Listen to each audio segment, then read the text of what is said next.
Di sini tempatnya beliau dipuja.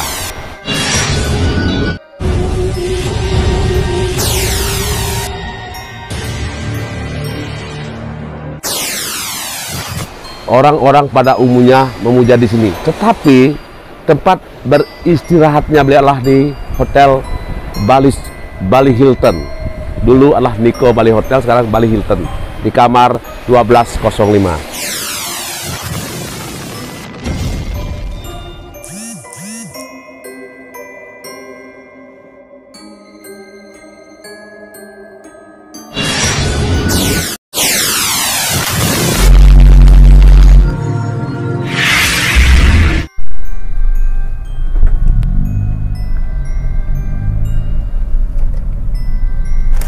Om Swastiastu, Om Wigernamastu.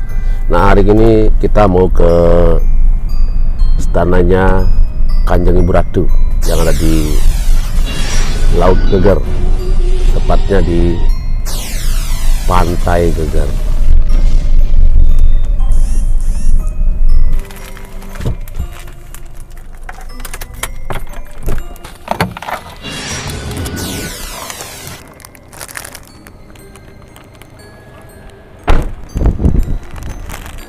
Sahabat, hari ini kita ada di Pantai Geger, tepatnya di Pura Geger ya. Disinilah di namanya Sawangan, Desa Sawangan di Nusa Dua ya. Di kakinya Pulau Bali. Di sisi lain ada istananya Dewi yang datang dari tanah Jawa. Nah, beliau yang namanya Ide Kanjeng Ibu Ratu Pusat Keraton Kidul. Nah, hari ini kita mau ke sana, sahabat. Kita mau ke sana, mau berkunjung ke istananya beliau, ke poyogan beliau. Mari kita ke sana, sahabat. Kita mau menghadap beliau, itu Kanjeng Ibu Ratu yang ada di Pantai Geger ya.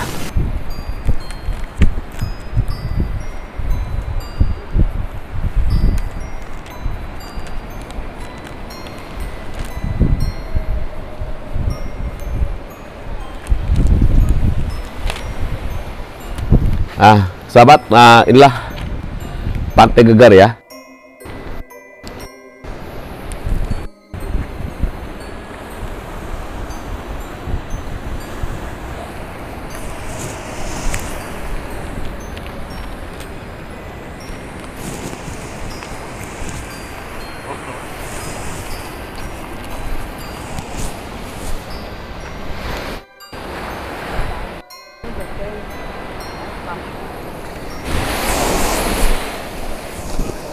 Nah, ini sudah dekat, sahabat. Nah, disinilah beliau berstana ya. Di sini tempatnya beliau dipuja. Orang-orang pada umumnya memuja di sini. Tetapi tempat beristirahatnya beliau adalah di Hotel Bali Hilton. Dulu adalah Niko Bali Hotel, sekarang Bali Hilton. Di kamar 1205. Nah, kita ke tempatnya memuja beliau sekarang di sini. Jadi kalau teman-teman mau ke memuja beliau, nah tentu di sini tempatnya, di Pantai Geger.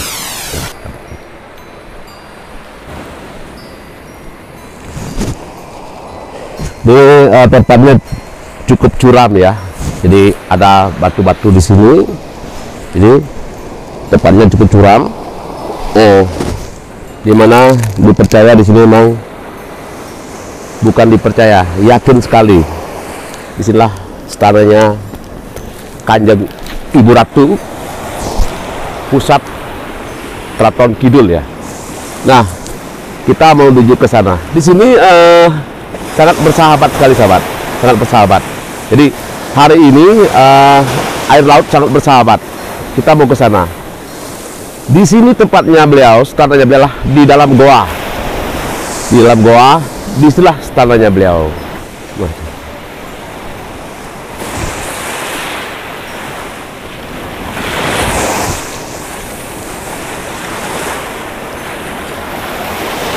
Nah, biasanya di sinilah airnya besar sekali. Jadi masuk ke goa. Kita masuk ke goa. Airnya sangat besar sekali. sangat-sangat besar sini biasanya. Nah, hari ini airnya sangat bersahabat. Sahabat, gimana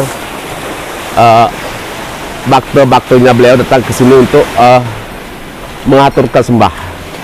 Nah, hari ini kita mau mengaturkan bunga, karangan bunga dan kembang melati.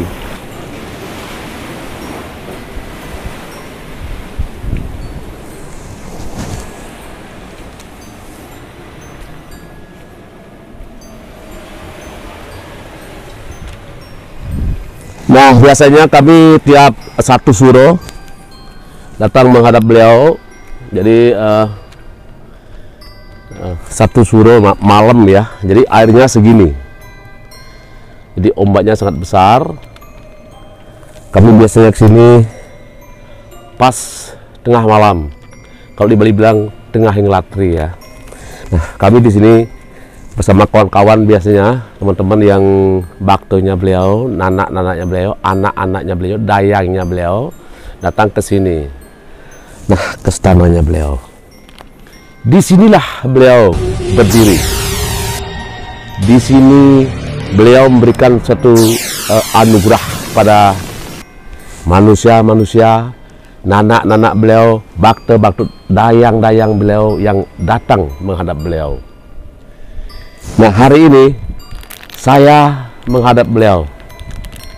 Saya mengaturkan rangkaian bunga dan kembang melati.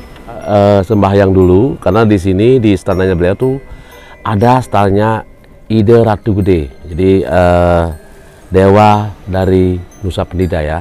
Nah, kita mohon doa sama beliau, permisi supaya apa yang kita harapkan betul-betul tercapai.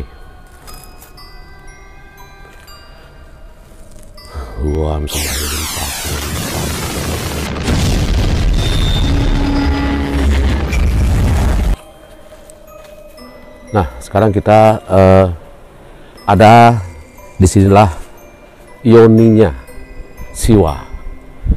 Jadi yoninya Siwa. Di sini kita permisi juga sama beliau. Jadi sama anaknya yang Ganopati.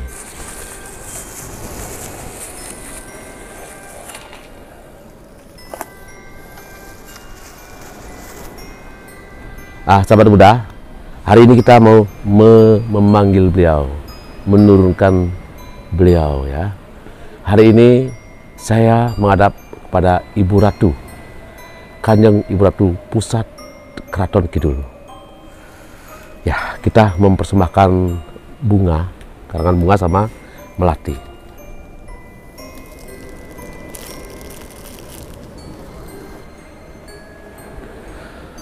Om Swastiastu, Om Awi Genam Astu Namo Sedaya. Nyun Sewu, Kanjeng Ibu Ratu Pusat Keraton Kidul. Saya datang ke tempatnya Ibu. Hari ini saya persembahkan sebuah kembang dan bunga melati kesenangan Ibu. Hari ini saya memohon Ibu untuk turun. Saya ingin matur sama Ibu. Sini Pak Pulun Kanjeng Ratu. Saya mohon Kanjeng Ratu, mohon beri anugerah pada saya. Mohon disegerakan.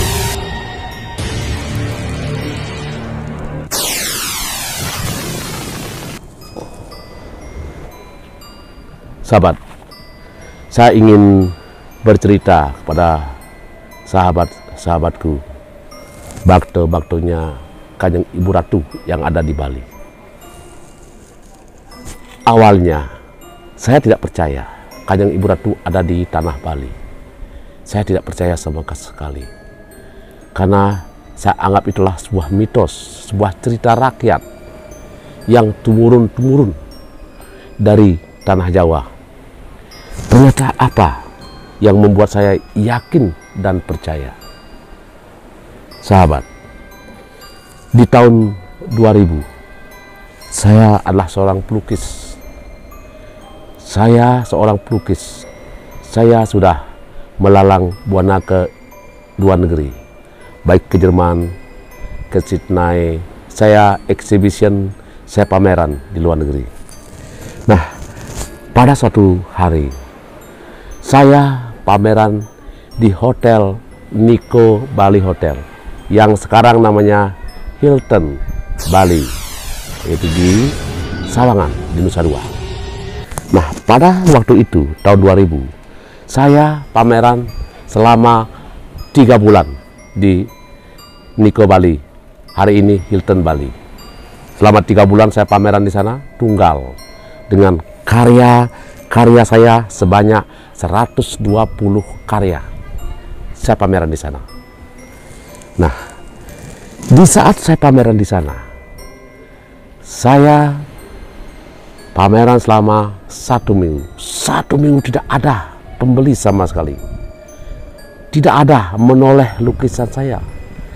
Tidak ada melirik lukisan saya, apalagi menikmati lukisan yang saya bawa di tahun 2000 itu. Nah, lalu kemudian suatu hari saya ngantuk dan tertidur di tempat saya pameran itu. Dalam kelelapan tidur saya itu, saya merasakan bukan tidur. Tidak tidur saya. Karena saya merasa saya masih di hotel. Saya lihat semua apa yang ada di hotel itu, baik pohon kelapa, hotel bertingkat, tempat saya pameran, dan lukisan-lukisan saya. Banyak tamu mondar-mandir di sana, tapi sedikit pun tidak ada yang melihat lukisan saya. Nah, lalu kemudian sahabat, dengan tiba-tiba ada angin yang sangat besar, diiringi oleh hujan badai yang sangat luar biasa. Datang sebuah manusia terbang dari langit. Beliau datang dari laut. Beliau tampak seperti Krishna, jadi pakai mahkota. Tapi anehnya sahabat, beliau adalah seorang perempuan yang sangat cantik sekali. Lalu apa yang terjadi sahabat? Beliau memarahi saya, mencari saya, mencaci maki saya, bahkan beliau marah sekali sama saya. Beliau mengatakan bahwa kamu tahu siapa saya sesungguhnya. Saya menggeleng-gelengkan kepala, saya tidak tahu. Rasa takut, rasa sedih, rasa bersalah, semua ada dalam hidup saya, dalam pikiran saya. Lalu kemudian beliau sedikit demi sedikit tersenyum. Cantik sekali. Saya ingat pada waktu itu, beliau tersenyum pada saya. Beliau mengatakan, "Kenapa kamu di sini? Untuk apa kamu di sini?" Saya bilang, "Saya pameran, saya exhibition di sini." Nah, lalu ini tempat ini di Pantai Geger inilah milik saya. Inilah kekuasaan saya. Kamu harus permisi kepada saya. Kamu harus datang ke tempat saya. Saya punya tempat di kamar 1205. Di kamar suite. Nah, setelah itu saya mohon maaf. Beliau mengatakan memberikan hadiah. Beliau mengatakan memberikan hadiah yang sangat luar biasa kepada saya nantinya. Saya tidak percaya. Ternyata beliau adalah Kanjeng Ibu Ratu Pusat Keraton Kidul yang datang dari tanah Jawa. Sahabat, setelah saya sadar, terbangun, ada sebuah kampas di sana, kampas kecil. Nah, kemudian kampas itu setengah sadar saya melukis setengah sadar saya. lukisan yang mestinya selesai 3 bulan atau 3 minggu, itu saya kerjakan cuma 3 jam. Kalian tahu, saya ngelukis Kanjeng Ibu Ratu dalam keadaan tidak sadar. Setelah saya sadar, kemudian banyak sekali yang menonton saya. Mereka menganggap saya atraksi lukisan. Tapi saya di luar nalar saya. Datang manajer dari Amerika yang namanya Bapak Marshall, manajer hotel Nico Bali Hotel pada waktu itu. Beliau datang mendekati saya dengan banyak pegawai-pegawai yang ada di sana. Beliau meminta lukisan yang saya buat untuk disetanakan di kamar 1205. Nah, bagaimana ceritanya kok beliau berstana di kamar 1205? Nah, konon katanya sebelum saya pameran di sana, sebelum saya melakukan exhibition di sana, banyak orang yang tren di sana, banyak orang yang, kalau orang Bali bilang, kerauhan, tidak sadar diri. Pihak hotel tidak mempedulikan, dibiarkan begitu saja. Padahal hotel pada waktu itu sangat sepi ya, tidak banyak pengunjung. Nah, kemudian yang sangat memprihatinkan sahabat, ada seorang pegawai di sana jatuh dari ketinggian di lantai 5, jatuh ke bawah, jatuh, terpleset dia, dan anehnya dia pingsan, cuman pingsan sahabat, bisa diselamatkan. Tidak masuk akal, sosok manusia yang jatuh dari ketinggian kemudian jatuh di bawah, sudah mati sahabat, paling beliau sudah mati. Anehnya beliau pingsan kemudian sadar diri. Nah, setelah sadar itulah kemudian datang lagi teman-teman pegawai trans. Nah, beliau Kanjeng Ibu Ratu meminta tempat di kamar 1205 untuk disetanakan. Nah, sampai sekarang lukisan saya, kemudian Kanjeng Ibu Ratu di kamar suite yang sangat besar. Di sana ada semua ornamen hijau menandakan stylenya Kanjeng Ibu Ratu. Boleh saya bilang, di sinilah tempat memuja beliau, Payogan Ide, di tempat beliau dipuja di sini. Tetapi tempat beliau istirahat adalah di Hotel Hilton di Bali Nico dulu, kurang lebih 300 meter dari sini, dekat sekali. Nah, itu sahabat. Nah, di sini intinya beliau memberikan hadiah kepada saya. Saya mengaturkan kembang-kembang wangi. Saya mengaturkan persembahan pada beliau pada waktu itu setelah beliau datang, setelah saya melukis, setelah saya menyerahkan lukisan itu. Nah, di kemudian harinya banyak tamu yang datang, banyak tamu yang melirik lukisan saya. Bahkan di luar perkiraan saya, lukisan saya sangat laku. Bahkan ada order-order yang datang ke rumah, hingga kami dapat hidup yang sangat layak, membangun rumah, membangun stananya beliau, membangun gedong di Jimbaran. Nah, itu sahabat. Nah, di sini intinya bahwa Kanjeng Ibu Ratu yang konon katanya di tanah Jawa itu, beliau memberikan anugerah berbentuk uang, cash. Tidak sahabat, nonsen, tidak masuk akal. Tetapi beliau memberikan suatu anugerah yang sangat luar biasa melalui cara-cara beliau. Seperti saya, melalui lukisan beliau memberikan suatu rezeki. Dan yang sangat istimewa sahabat, beliau memberikan hadiah seorang istri dari tanah Jawa, dari Demak Bintoro, Jawa Tengah. Nah, itu Itu sebuah cerita yang saya sampaikan kepada sahabat. Beliau ternyata betul-betul ada di tanah Bali. Saya rasakan, saya buktikan, saya sudah merasakan bukti-bukti rezeki yang telah diberikan. Oke sahabat, cukup hari ini saya berbagi pada kalian. Jadi saya hari ini mohon pamit sama beliau. Om Santi, Santi, Santi.